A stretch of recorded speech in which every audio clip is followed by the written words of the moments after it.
Now for our guest this evening. You know, Brian Krebs has a very interesting personal story. He's become one of the country's foremost authorities on internet crime, but he came to the subject without a technical background in computers, and sort of by accident. In college at George Mason, Brian pursued international studies, not computer science. Then he joined the Washington Post, starting pretty much at the bottom in the circulation department, and then working his way up. He delivered your mail for a little bit. He delivered my mail. Yes, I was at the Post for a number of years before I got in this more honest profession. But so he started nearly 20 years ago in the circulation department, and he was a copy aide in the Washington Post newsroom. Did a stint as an editorial aide, then he landed a staff position on a technology newswire that was owned by the Post at the time. And after a while, Brian moved to WashingtonPost.com. Still, it wasn't until 2001 when his home network was disrupted by Chinese hackers that Brian got really focused on computer security. His interest turned into a full-time beat at the Post and then into his own blog. And 5 years ago, he left the paper and launched his own site, KrebsOnSecurity.com, which reports extensively on hacker operations and now has, what is it, like 1 million or more followers? Yeah, something like that. Who knows? A year ago, it was Brian who publicized the targeting of Target, just one of a number of scoops to his credit. In his new book, Spam Nation, Brian details the actions of some of the digital masterminds based in the former Soviet bloc who've been behind many of the virus and spyware attacks responsible for stealing countless American logins and passwords using deceptive email spam. While these digital thieves have profited on the black market, consumers and companies have lost billions of dollars. Brian's book is riveting and alarming, and at the end, it includes a very helpful chapter on what we as individuals can do to better safeguard our own online information. So don't say you weren't warned. Ladies and gentlemen, please join me in welcoming Brian Krebs.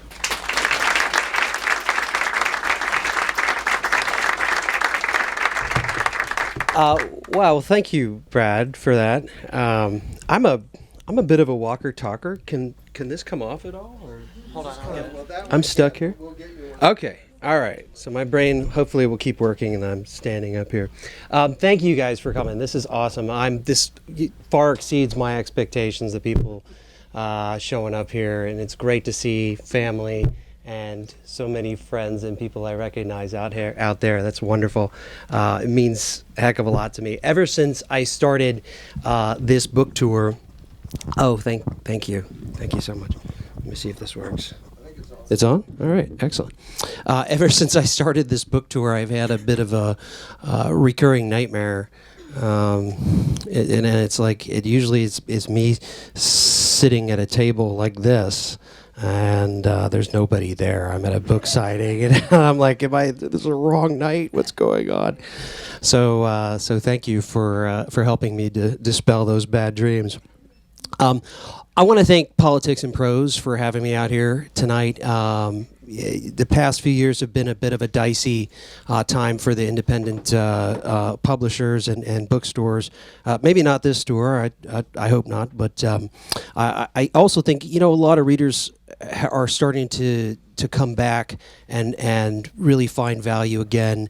Those who were frequenting the bigger stores find value in the local bookstores. And I think a big part of that is, frankly, the smaller stores are out innovating the bigger stores. They're figuring out ways to get people what they want. And the bigger stores certainly aren't hosting a lot of events like this that help authors connect with the folks in their local community. So I'm really grateful for that. And I hope you guys will continue to support this store here and others like it. So anyway, I'm really excited about this book, and I hope you guys will all enjoy it. It took me about 5 years of blood, sweat, and tears, and it almost seems absolutely surreal that I'm standing up here holding this thing. The great author Toni Morrison once said, if there's a book that you really want to read but it hasn't been written, then you must write it. And I really like that quote, and I think it applies here for sure. But I would amend it slightly to say that, if there's a book that hasn't been written and you're the only one who can write it, then you'd better get to work. and this, I think that pretty much describes the dynamic with this book, Spam Nation. Before I go any further, I just want to take a few minutes and recognize some of the folks here. Thank you, Mom. My mother.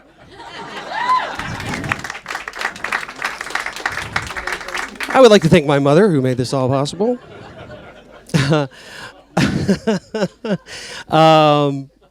My publisher, Sourcebooks, has been absolutely wonderful throughout this process. My agent, Jill Marsall, I think she pitched this book to, I want to say 6 or 7 at least publishers prior to Sourcebooks, and they all kind of said, wow, you got some great material here. This is wonderful, but should it be a bit more? And we'd really like it to be this book. And I'm like, no, I already wrote this book. Now I'm not going to rewrite it. You guys are crazy. No, go fly a kite. Anyway, Sourcebooks came along, and God bless them, they were really excited about this, and they were over the moon with the whole thing, and that really meant a lot to me. So. In particular, I want to thank 2 people who couldn't be here tonight. My editor, Stephanie Bowen, who worked very diligently to make the writing shine and to remind me time and time again that it needs to be about the reader, and to bring the writing back to the reader. That's a really hard thing to remember when you're trying to build a narrative and you're trying to do all these other things, and then it's like, wait a minute, why should they care? Oh yeah, okay, that's good advice. And last but certainly not least, I want to thank Liz Kelsch, who's my publicist at Sourcebooks, and she's been sort of tirelessly shepherding me through various media appearances in New York, Chicago, San Francisco, Seattle, and Austin, and finally here. And I think I really would be remiss if I didn't thank the cyber crooks. Without whom I would not have had all the raw data I used in researching this book. So the backdrop to Spam Nation is really a feud between I would argue, two of the biggest cyber criminals kingpins on the planet over the last decade. These are 2 individuals that began a business together in the early part of the last decade, a payment provider, and they kind of fell out. They were working together for a while, and they decided it really wasn't working out for them, so they kind of went their own separate ways. And they each started their own competing rogue internet pharmacy affiliate programs. And really all that is they're hiring people, they're hiring some of the most talented and active virus writers, spammers, hackers on the planet to push all of this junk and crap that's been clogging up your inboxes for the last decade. And in fact, I would estimate that between the 2 of these guys, they employed virus writers and spammers responsible for probably between 50 and 75% of the junk email that you guys have gotten over the last decade.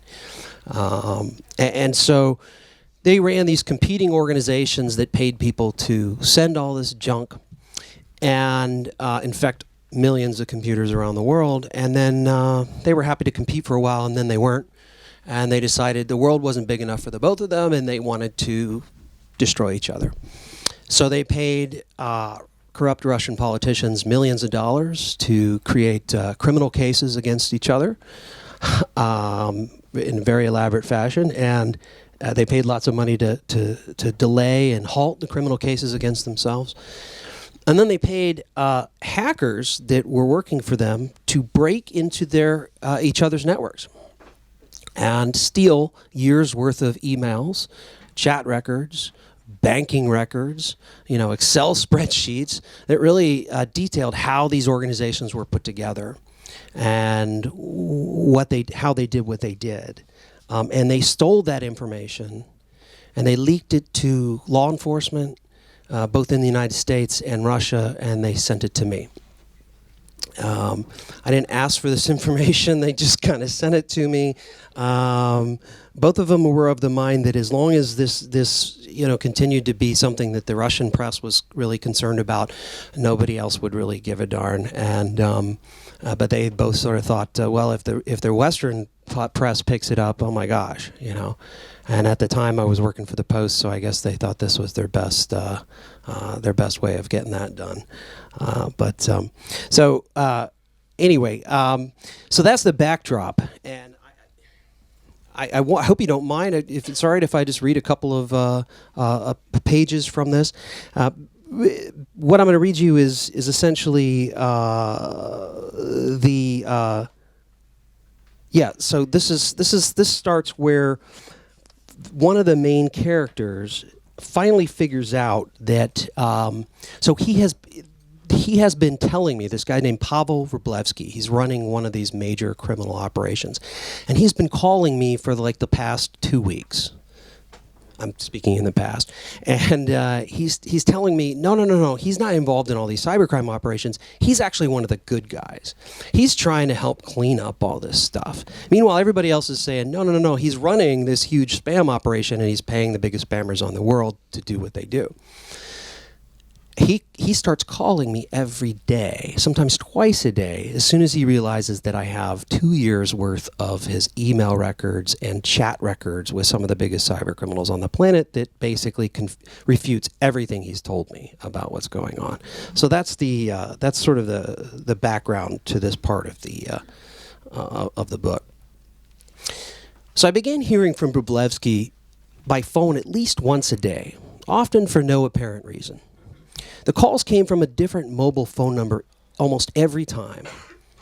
When asked why these calls appeared to come from a different Russian phone number, Wroblewski nonchalantly replied that he currently had no fewer than 9 mobile phones, and that this was a very common tactic used by successful Russian businessmen who wished to evade surveillance by meddlesome Russian government agents. At first, I thought he was just being dramatic or overly paranoid. I would later find out that he was very much the target of Russian government surveillance. I quickly discovered that this was a man who enjoyed the sound of his voice like no one else I had ever encountered. Despite everything I knew about this guy, the fact that he was often extraordinarily crass and derisive and frequently outright insulting, I found him to be very disarmingly charming, funny, and likable. He was just as likely to make fun of himself as he was of others, and he possessed a seemingly boundless supply of anecdotes about important Russian power brokers, politicians, and cyber crooks. Without prompting, Wroblewski would excitedly segue from one colorful story to the other as if describing an elaborate soap opera, albeit one that never really seemed to have a central plot or conclusion. Now, Moscow is 8 hours ahead of the time zone in Washington, D.C., and that meant that Wroblewski would usually call me as his chauffeur was shuttling him from his Chronopay offices to his home. In short, Pavel was frequently ready to unwind and be chatty right when I was getting down to buckle down to start my workday. Most conversations ended with me hanging up on him after he refused to take the hint that I had much better things to do than listen to him blather on for hours on end. Initially, I thought that the purpose of his phone conversations was to get me to publish something exonerating him of his wrongdoing, more and more of which I was discovering every day. In each of our conversations, Wroblewski took great care to cast himself as an anti-cybercrime crusader, determined to destroy the spam industry and ensure the arrest and conviction of all spammers. Side note here, is around this time that I figured out that he actually had gotten himself appointed to head a Russian commission that was to advise the Kremlin on how to devise anti-spam laws. He's running one of the biggest spam operations on the planet. Wroblewski constantly intimated that I hadn't a clue about cybercrime, and there really was no way to fully understand the nuances of the subject without making at least a token visit to Russia. In one conversation, he offers to fly me to Moscow so I can see firsthand that he is, in fact, one of the good guys. My proposition to you is to come to Moscow. And if you don't have money, I realize journalists are not such wealthy people in America. We're happy to pay for it. When I politely declined his invitation, Wróblewski laughed and said I was wrong to feel like I was being bribed or somehow intimidated, which I did. It's quite funny that you think somehow when you fly to meet me in Moscow or Chronopay offices that you are in any possible danger from me for being murdered, Wróblewski said, pinpointing exactly what I was thinking. Come to Moscow and see for yourself. Take your notebook, come to my office, sit in front of me and look around, because to be honest, you're getting information which is not factual. I would eventually do exactly as he urged, as we'll see in Chapter 9, Meeting in Moscow. After about a month of daily calls from Wróblewski, sometimes twice a day, I realized that he was feeding me semi-reliable information about other cyber crooks in the hopes that I would be diverted into researching and writing about them instead of him. The real problem with these chat sessions, aside from their tendency to eat up most of my workday, was untangling the bits of truth and fact from Pavel's musings, paranoid conspiracy theories, and attempts to draw attention away from his own dealings. When I asked him point blank about my theory that he was trying to turn the spotlight away from himself by regaling me with elaborate tales about rival Russian businessmen in the underground, Pavel momentarily dropped the phone as he burst out laughing for about a minute straight. You know, Brian, you surprise me sometimes. You really do. This is why I absolutely effing love you, he said after picking up his mobile phone, still snorting and having fun at my expense. Why do I say this? It's funny. Sometimes I am not really sure you are too bright. And then you go and say something like that. Damn it, Krebs, sometimes you're a lot effing smarter than you sound. Anyway, I'll stop it there, but colorful character, that guy. I don't want to carry on here, ruin the book, or bore you guys to tears, but I would love to answer some questions if you guys have any questions about the book or what I do or anything like that. I think we've got probably 10 or 15 minutes. Is that about right? We got half an hour. Oh, okay, half an hour. Woot. Is that it? Bueller?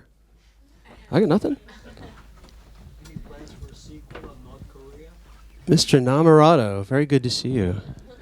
Any plans for, the question was, any plans for a sequel on North Korea?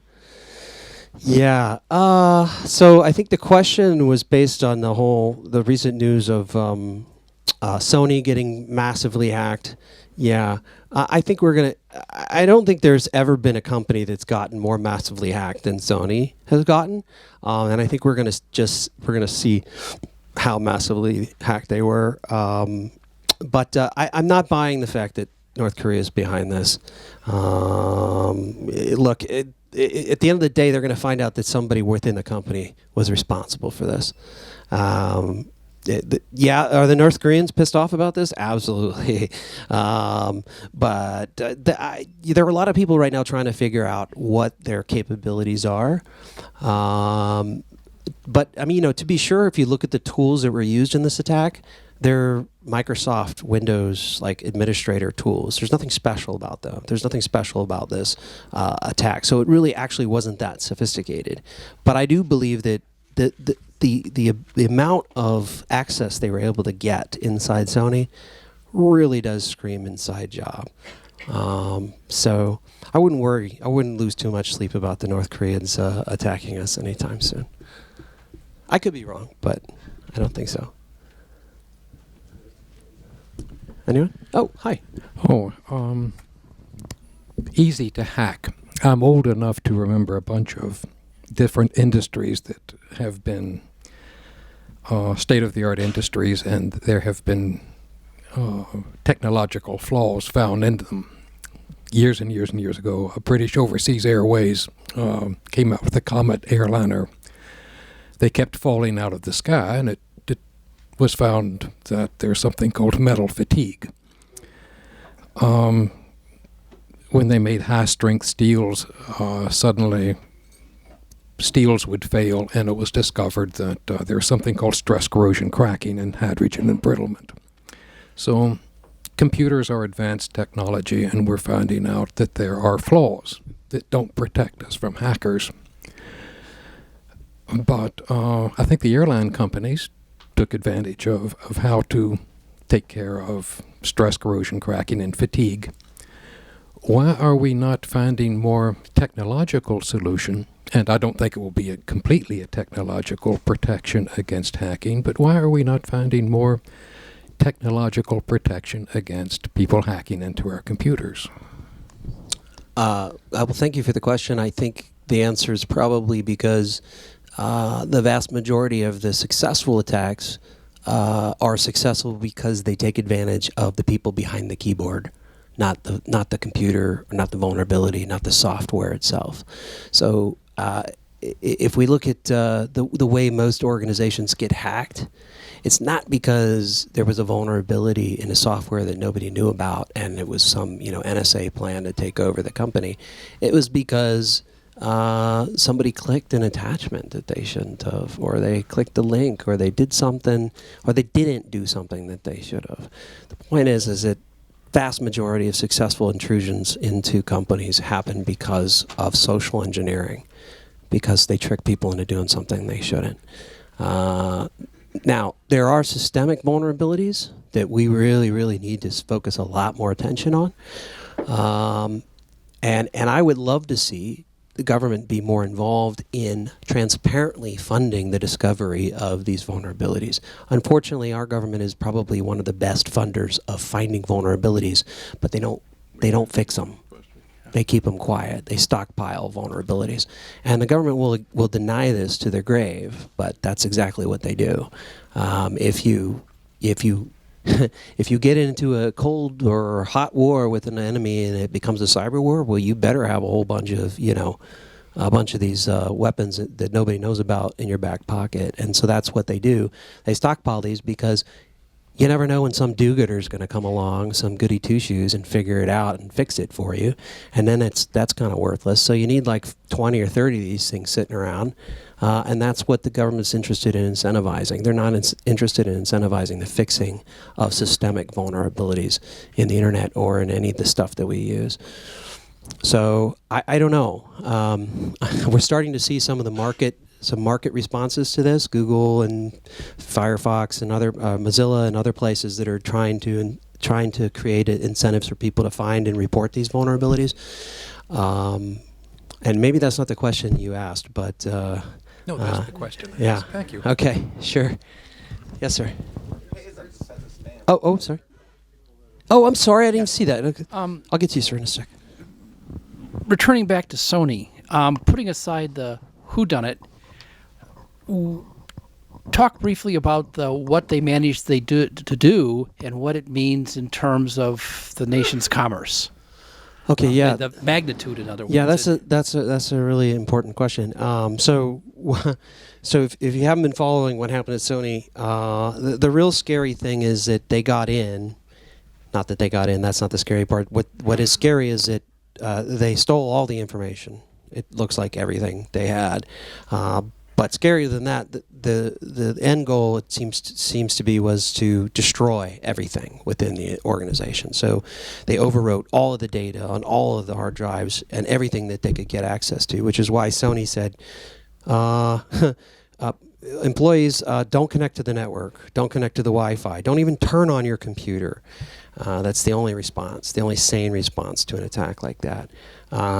And this is scary, principally because most organizations are set up to triage individual attacks on computers, malware. They understand that. They understand things that want to steal data. The vast majority of organizations are simply not set up to combat a threat that is designed to destroy all of their data.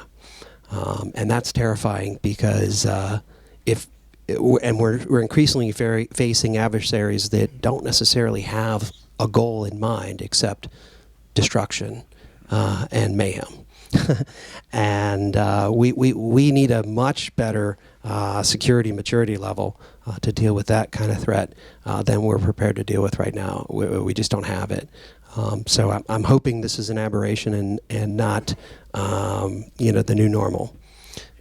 I think that Sony's been antagonistic of enough parties and people who have the capability and the motivation, if not the really profit motive or whatever normally drives people to do this stuff, But you could probably say that about 100 other organizations for sure. Have you seen any dollar estimates? I think the best. The estimates of that are going to come what the market does to Sony, because frankly, I have a friend who's there, and he says basically production shut down on lots of things. Nobody can do anything. Yeah, it's going to be devastating for them. I mean, I have only seen a very small portion of what's been stolen, and it seems like they got almost mainframe access to Sony. And I'm sorry, if you get that within a major organization like that, it's pretty much game over. Yeah. So I don't know how they recover from this. Sir? Yeah, two quick questions. Since you wrote the book, what are the two principals, the two Russians, up to? I mean, I think you said that one of them was out of jail now. And the second one is, are you contemplating a second book of any sort? Or are you still decompressing from writing this one? So the one guy, Igor Gusev, is in exile from Russia. He's a wanted man. If he goes back, he's going to have a lot of trouble. I think he's somewhere in Spain. But his operation completely fell apart in 2010, and we saw spam volumes go boop when all of the people he was working with decided, well, they're not going to get paid to send this spam anymore, so they put their crime machines in park and decided they're going to figure out somebody else going to pay him for that. Pavel went to jail, not for spamming, but because he paid, and this is detailed in the book, he paid one of his spammers to launch a huge denial of service attack against Aeroflot, which is one of Russia's biggest companies, and it's 51% owned by the government. Oops. And so he went to jail for that along with his buddies, and he just got out this summer. And he says he's a reformed man. Forbes.ru's got a tell-all from him this week, actually, that says he's done with his party, cyber criminal mastermind days. But I think there's going to be some news coming out in the next year that shows just how integral this guy was into the whole cybercrime economy. I got a lot of people who said, Brian, you seem obsessed with this guy, and all I can say is, you would be too if everywhere you looked you saw his fingerprint or he was involved in it somehow. So I think the world's going to find out a little more about how involved he was there. Your second question was about whether I would do another book. I don't know. This book again, I think was it was unique in that. It was a set of facts and a set of information that, to me, really screamed out to be written about. And I don't think I would have the same sort of patience and be willing to go through all that again if I were just sort of taking a whole bunch of facts that everybody knows and putting them together in some kind of narrative that so much of this nonfiction is about. It's like, hey, let's tell the story about this, and everybody knows it and all these different parts. But in this case, it was a mystery to me, and that was what got me interested in it, because I had so many questions I want to answer. So I guess if that presents itself again, probably I would write about it, but probably not unless that happened. Yeah. I'm spoiled, I guess you could say. Thank you. Yeah. Yes, sir. Do you make a distinction between cybercrime and state-sponsored cybercrime? Well, okay, so I make a distinction between profit-seeking cybercrime and cybercrime that the payoff is a much further down the road. So I think the state-sponsored stuff that you're talking about it fits in the latter group, where you have there may not be a direct financial gain for the parties involved, or even for the people who hired the parties involved to do the attacking. Look, if you listen to what the Attorney General has to say about this, or the Justice Department, or anybody else who's watching this, they'll tell you it's the, what do they say, greatest transfer of wealth ever. Basically, where they're talking about corporate secrets. This stuff isn't locked down. Most of these companies, they spend billions of dollars developing, and many years developing research and development technology, and it goes out the window in a couple days because they get hacked. What's easier, paying $6 billion to develop the next stealth fighter, or just stealing the information? It's a lot easier to steal it. So that's what they're doing, and that's mostly coming out of China. The Russians are a little different. They seem to be very, very focused on the energy sector, as you can imagine. That's sort of their whole entire economy is built upon that. So they are very good at hacking the energy companies, and if you're at all involved in the energy sectors, you're going to be under constant attack by those guys.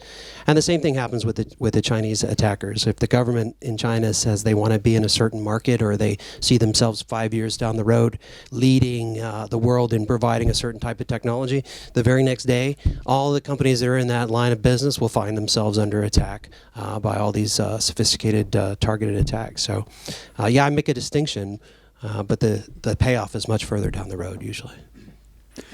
Yes, sir. So I have a kind of a big question, then a little bitty one.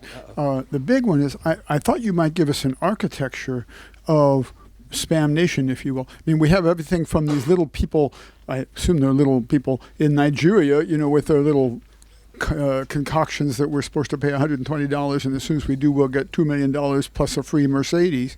So we got those kinds of people who are spamming us. Have any of you ever gotten a? I think that, and then we have these people that you're talking about, that whoever brought down Sony, and then we even have maybe a higher level of people who are maybe going to try to bring down, let's say, the entire electrical network of the United States, especially if we were at war, but even maybe not being. I mean, who knows who they are? We wouldn't know who we were at war with. And I wonder if you would give us kind of an architecture of all that. Then my little bitty question is about Sony. Weren't they backed up?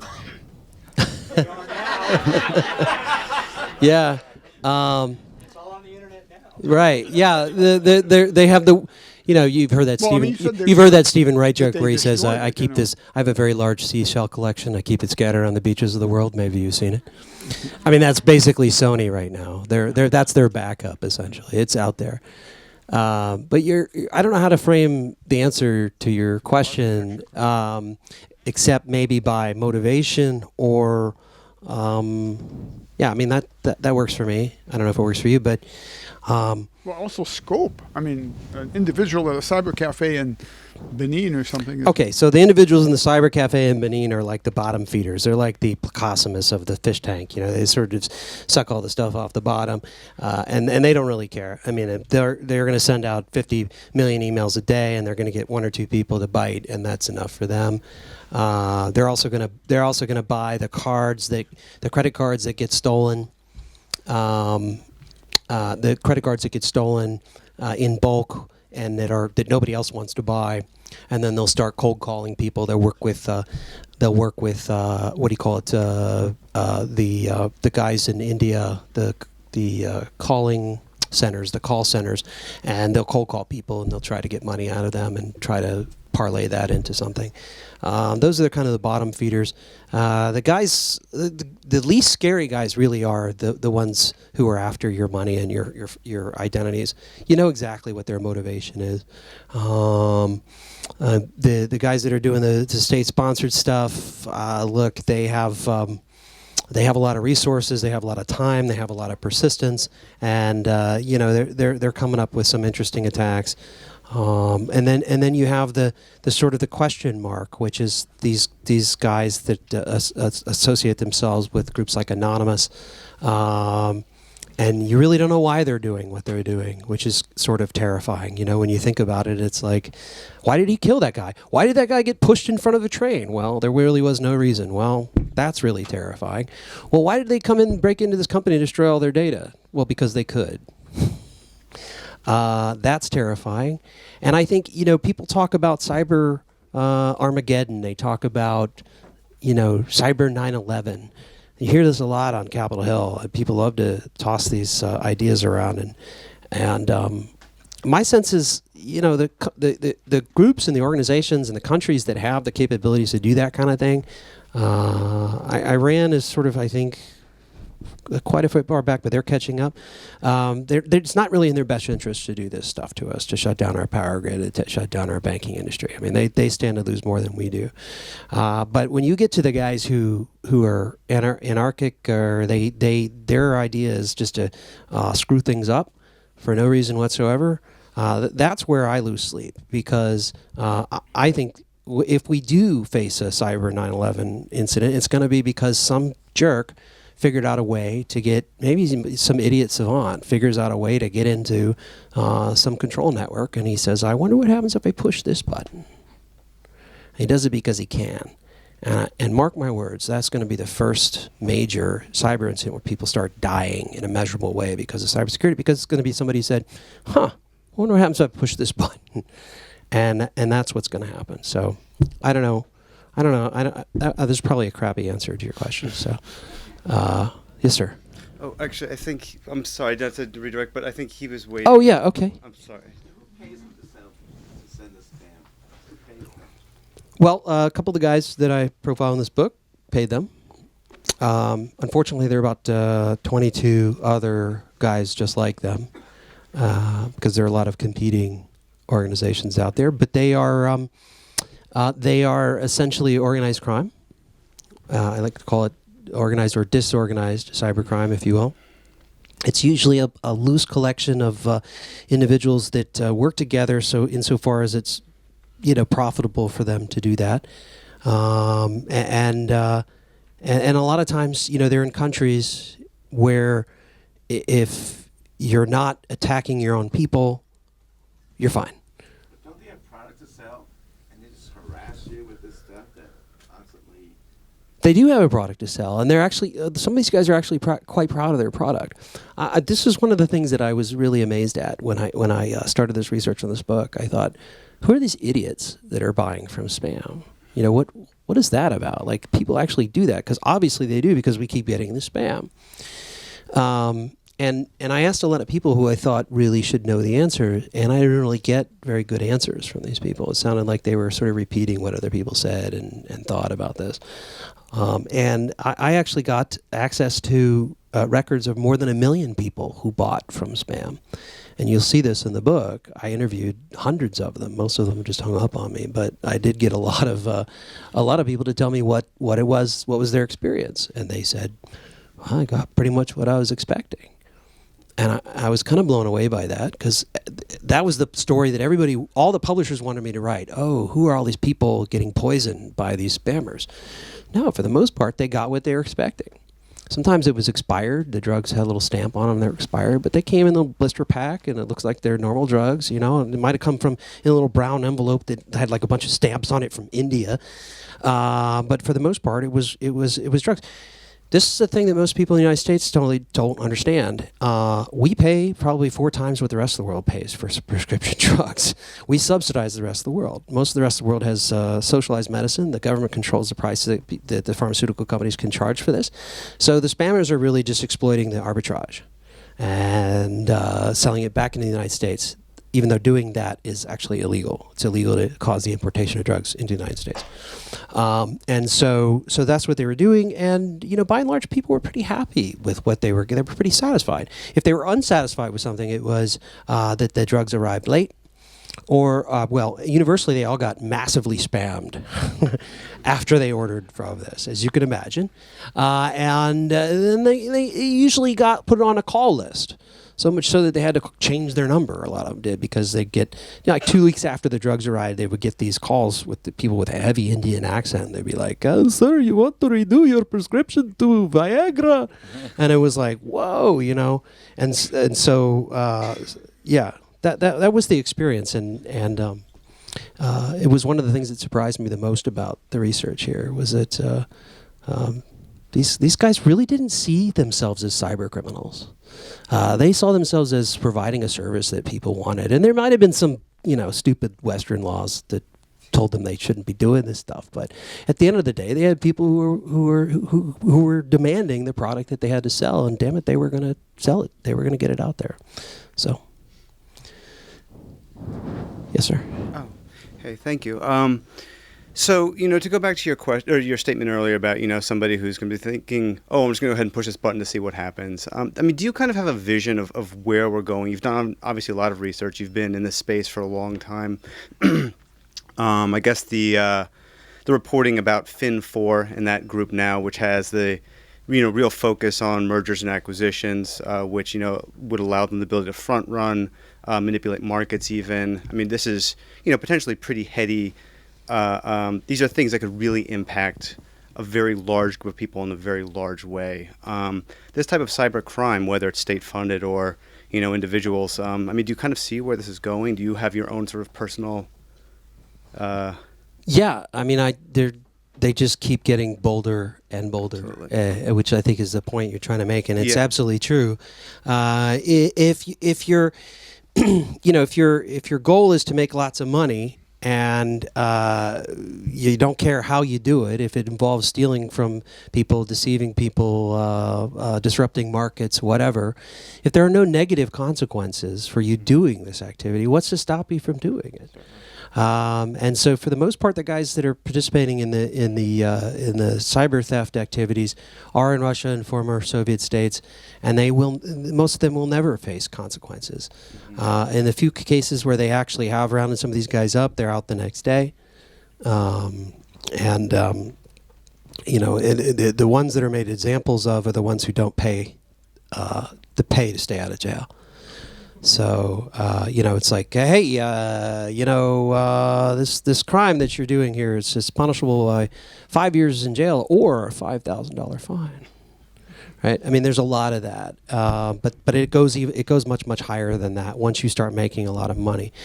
The guys that hit target, there's an organized crime group I spent a lot of time investigating over the last year. They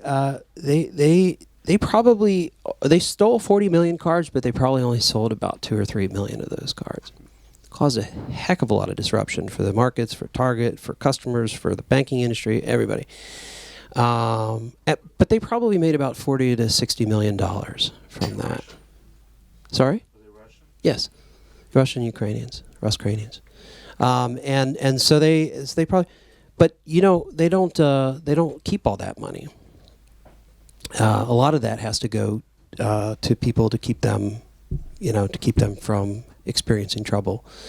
And with the Home Depot hack, I had a lot of people ask me and said, "Well, I don't understand. Home Depot said they were hacked in April. How? Why?" And then they found out in September when they started selling the cards. Why did they wait 5 months to sell all these stupid cards? It's not like they get better with age. They're not fine wines. Why? What's the deal there? Why don't you sell these cards? And they said, I came to the conclusion that they hadn't collected enough cards because they know they're only going to sell a very small fraction of the ones they steal, but they need to make a certain return on their investment. So once they hit that 50 million card mark, then they start selling them. Because they know the jig is up after that. The banks, Secret Service can figure it out. But they need to clear a certain number of cards so that they can pay off the people that they need to keep their organizations running. But that wasn't the question that you asked. The question that you asked in was... the same line, so if the returns are diminishing, so they are diminishing, more and actually. More aggressive to do more in order to keep that same Right. level of profitability. And so, again, where are we headed? So if the government's, if this crosses international borders, and imposing, arresting these people, imposing fines, making sure they don't do this again is more and more difficult. Where are we heading collectively? We're going to be heading to more and more nationalities, more and more hacker groups in different nations starting to target the U.S. So we have, right now it's mainly the Russians screwing with us when it comes to our financial system. The Brazilians have fantastic hackers. The Argentinians have amazing hackers. For whatever reason, they kind of stick to themselves and they attack their own systems. But I think we're going to start to see more of these groups, piling on, and we're going to see we're going to see a lot more brazen attacks like the one you mentioned with the stock market, basically using access to corporations to move the market. One of the things that's been most interesting to me to see over the last couple of years has been how these guys are getting better at understanding, getting better situational awareness. So when you, a couple 3 years ago, I was writing all these stories about small businesses that were getting hacked and losing, hundreds of thousands or millions of dollars. And this usually started with the Trojan, and they get inside one of these companies in the payroll, and they'd start moving money out and so on. And in a couple cases, these guys did this. They got Trojans inside of a payroll of a bank. And they did their attack like they normally do, and they moved the money out of the payroll of the bank. And I'm looking at this going, what are you, idiots? I mean, you're inside of a bank. What are you doing? Stealing their payroll, go rob the bank. But they didn't understand. They just, it was another victim for them. That doesn't happen anymore.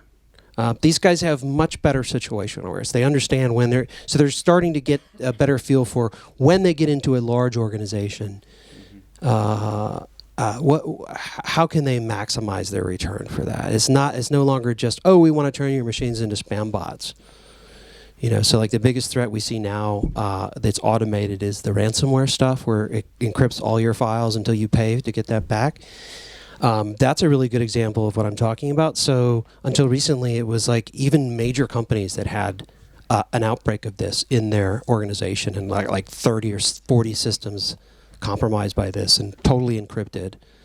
They'd be like, we want $500, and that company probably would be willing to pay like $500,000 to get that back. But they didn't know, they didn't understand, they didn't know where they were. That's changing, and I think that's really scary. So, yeah. I totally agree with your comments before about physical attack. Once someone hacks into an industrial control system, things are going to change. Yeah. My question is, what do you think drives more cybersecurity adoption? Is it consumers? Is it regulators? Is it insurance?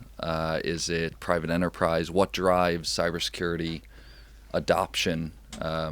What you think should drive it, and what will? Nothing drives. Experience is the best teacher, and nothing drives cybersecurity adoption more than getting hacked.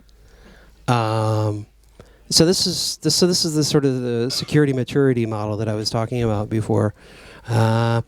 Every major organization out there, every Fortune 500 company out there, massively depends on their IT systems, whether or not they want to recognize this. Like if those systems stop working, the entire company comes to a halt. Like nobody gets anything done. And Sony's going to be a good test case about this. But we'll see what the market does, but I think it's going to be pretty punishing. But when you talk to these companies about what their security strategy is, they're like, we have all these systems and blah, blah, blah. For the most part, most organizations have outsourced their security to some software, to some third party, to some ideal, or whatever. And they haven't really owned this issue. And they don't see it as an existential issue. I think that this is changing by bit drips and drabs, but it's usually changing once organizations get massively hacked and they lose their crown jewels and they lose all kinds of other things. Consumer trust, massive amounts of consumer information, massive amounts of intellectual property. Yeah. I think it really does take this. And it really comes down to one thing. How much does the organization's leadership, how much do they know about what their security strategy is? Because if they don't know enough to ask certain questions, that organization doesn't have a prayer. Because essentially, what we're talking about here is a complete mindset shift. It's no longer about keeping the bad guys out. You can't keep them out. There's just no way. The only thing you can hope for is that you have a talented team that can tell you as quickly as possible when they get in. And hopefully, put the tourniquet on so that you don't lose everything very quickly. And so that's a mindset shift that usually only happens when it's really painful. Yeah, just more governance, right? Internal governance. More governance. And yeah, I mean, but that's again, how does that governance happen? It usually happens because people get personally invested in it, and they're and the leadership of the company is asking some very difficult questions that make people pretty uncomfortable. Sure. Thanks. Yeah, and maybe even questions they don't want to know the answers to.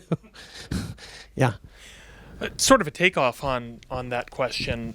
You know, we're seeing the large companies get hacked. We're seeing Target, Home Depot, Sony now just this week. How do we get small and middle-sized companies to pay attention? Because you hear over and over again, you know, Home Depot got hacked because they had so much to offer. My company will never get hacked. What do we have to offer? And I fear it's going to come down to the small companies starting to get hacked in some fashion, whether it's a loss of consumer data or internal information. Yeah, I think if the gentleman before you asked about asked about the insurance industry. I think if there was ever an industry that was ripe for that product, it's the small business industry. They really don't have a prayer.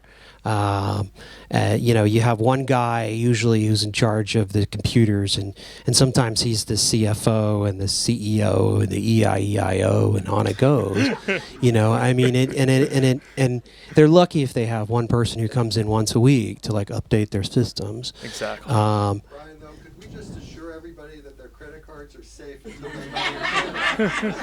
they Your credit cards are safe. Yeah. Look, the small business it's really tough. But I mean, like I don't.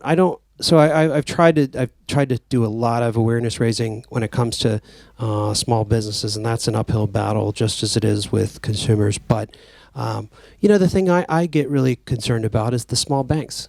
There are 14,000 financial institutions in the United States. J.P. Morgan said it spends $250 million on cybersecurity, and they still got hacked. They were hacked for 2 months. They didn't even know about it. It was probably actually a lot more than 2 months. It was probably like 2 years. But they didn't even know about it. They're spending $250 million on cybersecurity. What does that say for the little guys? Little banks, they're lucky if they can employ one person in charge of cybersecurity and pay him $250,000, which they won't do. But my point is that the asymmetry when it comes to cybercrime is dramatic. It's awe-inspiring. You have these guys on the one hand who are the attackers. They only need to be right once. The defenders need to be right 100% of the time. The attackers love their jobs. They have infinite incentive to come up with creative solutions to things. And the defenders, most of the time, hate their jobs because they're not asked to do their jobs. They're asked to do things that, build something yesterday and make it work with all the stuff we have and forget about making it secure. That's their job. It's not to secure things. So, yeah, I mean, I don't, and again, they have to be right all the time. So it's not a fair fight. And I'm sorry, I wish I had a better, less pessimistic answer for you. I think it'll change over time. I think so. I hope so. But again, it comes down to personal experience, I think. And unfortunately, that's the best teacher.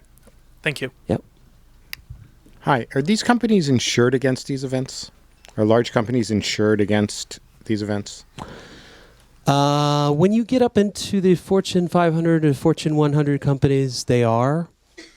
You're talking about cyber breaches events. Yeah, they are.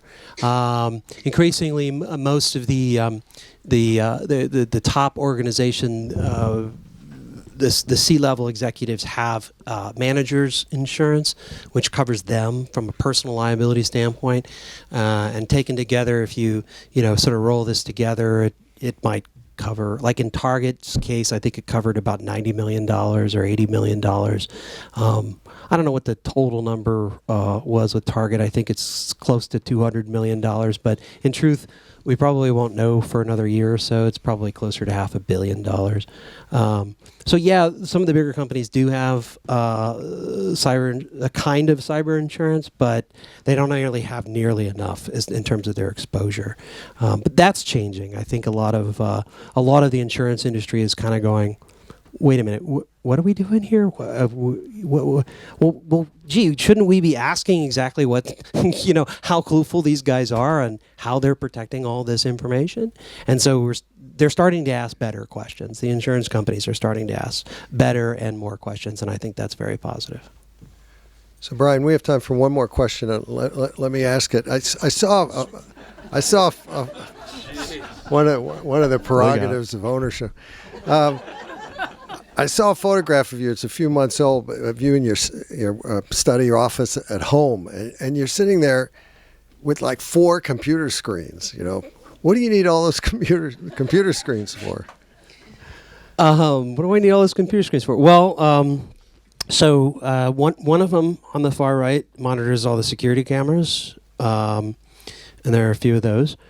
And that connects to a separate computer. And then there are 3 screens, and then there are 2 other computers. And the screen on the right is I like to call it the hot zone, and so that is a specialized system that handles a virtualized. It's a virtual machine on top of a specialized operating system, and it runs through a VPN. So it's not my IP address, it's not my computer, and at the end of the day, I don't care what you do with it. You can just hack me all day long. I just hit the reset and start over. And so anything having to do with the interwebs, like clicking links and things like that, I do it on that computer. Over here is mainly so I can get work done on the blog and, word processing and whatnot, data mining and things like that. So that's the reason. It's just more of a so I can keep my silos separate. Yeah, air gaps, exactly. That's one of the key defenses. Okay, we got one more questioner okay. here. Sure. Thank you. So this is going to sound facetious, but it's not. So listening to you, I'm thinking what I should do maybe is go in and liquidate any asset that I might have into cash and put it under the mattress and then give some of it away to good causes because it seems inevitable that it's all going to get stolen anyway. So I'm wondering, seriously, I mean, do we not have both a prudential and a moral imperative to do that? No. Okay. Well, it depends. Okay. Your rights as a consumer are pretty great in this country in terms of your banking rights. So if somebody steals your credit card, guess what? You're not responsible for that. If they make charges, you call your bank. You still have to sort of monitor your statements. You can't outsource that to somebody else. Maybe your bank will tell you that we're a fraud. Maybe they won't. But that's up to you to figure that out. Your bank account, same thing. You do have to pay attention to it, and you can actually lose quite a bit of money if it gets stolen from you and you don't report it in the first 30 days or 60 days or something like that from getting the statement. But by and large, your losses are pretty limited. We have not seen widespread attacks against, thank God, people's 401ks and other things like that. I think they tend to put a whole different set of risk profiles on those types of accounts. The only caveat I would say is if you're running your own business, if you run your own business and you have a business bank account, then you should be concerned. Because you are not protected by the same rules that protect consumers. So if it doesn't really matter if it's, it just has to be a business account. That's all it is. And if your computer gets a Trojan on it and you wake up the next day and you had $10,000 in your business account and it's gone the next day, and you say to your bank, I didn't do that wasn't me, and they go, okay, we're really sorry, we'll try to get that back. But at the end of the day, they probably won't. And that's on you, because the law doesn't protect you. And this is something I've been spending a lot of time over the last 5 or 6 years trying to educate people about. I travel a lot. One of my things is I sit in first class. That's in my contract if I do speaking. So I sit next to business owners all the time, and I try to educate people about this. I say, look, yeah, what do you mean? No, my money's protected up to $250,000. No. I had a funny story about this, actually, and then I'll let you guys go. I have a business banking account, but I don't bank online. I have actually created an account for it online, but I don't use that account because I don't want somebody to create one for me. But essentially, I go into my bank every once in a while and I deposit some checks. And anyway, this really nice teller there. She's like, I don't know, she's from Minnesota or something, And she sees me come in there. She goes, I'll never forget this. One day I go and she goes, "Oh, Mr. Krebs, I see you come in here all the time. You're depositing checks. So it's like, you can do this online now." And I was thinking, wow, oh, you ever seen that New Yorker cartoon where the bank robber goes into the bank and he's got the little bag, he's got the gun, and the teller goes, "You can do this online now."